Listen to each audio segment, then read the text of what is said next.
Johannes Gutenberg, seorang penemu dan pengrajin Jerman, memperkenalkan mesin cetak letterpress ke Eropa dengan mesin cetak tipe bergeraknya. Meski tipe bergerak sudah digunakan di Asia Timur, Gutenberg menciptakan mesin cetak yang kemudian menyebar ke seluruh dunia.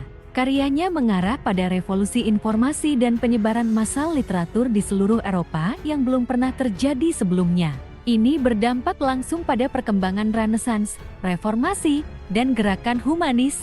Karya utamanya, Alkitab Gutenberg, adalah versi Alkitab yang dicetak pertama kali dan telah dipuji karena kualitas estetika dan teknisnya yang tinggi.